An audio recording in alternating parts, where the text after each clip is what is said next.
प्रणाम करते ही आप सबके एडवांस में हैप्पी रक्षाबंधन।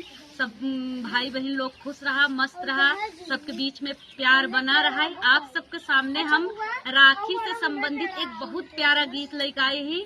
आप सब वह गीत के सुनिहा और आप सबके हमारे गीत पसंद आवे तो लाइक करिहा, कमेंट करिहा और शेयर करिहा। हमारे चैनल ऋतुजा अवधि लोक गीत के जो है सब्सक्राइब करिहा।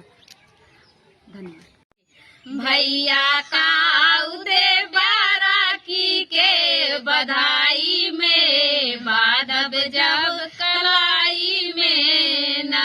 भैया काऊ दे बाराकी के बधाई में, बाधब जब कलाई में ना। बाधब रक्षा के सूत्र अथवा होई है मजबूत, बाधब रक्षा के सूत्र अथवा होई है मजबूत। जंग जीत ले बाजीवन के लड़ाई में, बाधब जब कलाई में ना। भैया काऊ दे बाराकी के बधाई में, बाधब जब कलाई में ना।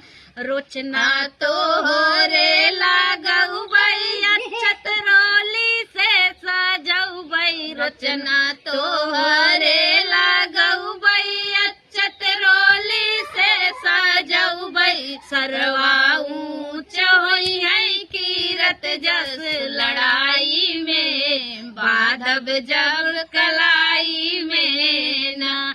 भैया काऊ दे बाराकी के बधाई में, बाधब जब कलाई में ना।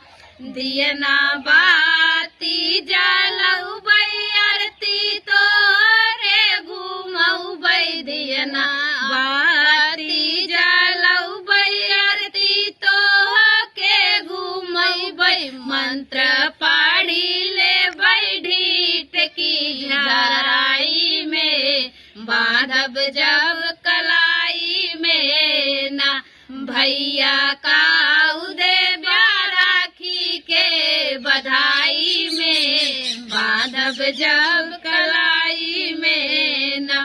खियऊ बई खीर रसगुल्ला, पियऊ बई दूध के सिल्ला, खियऊ बई खीर रसगुल्ला, पियऊ बई दूध के सिल्ला। रस घोरी जई भई मन के मिठाई में, बाधब जब कलाई में ना। भैया काऊ दे बाराकी के बधाई में, बाधब जब कलाई में ना।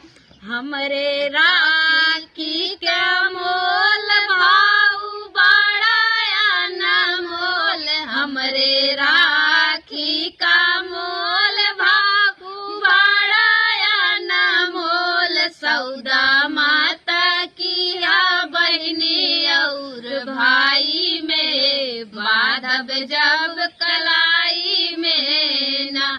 भैया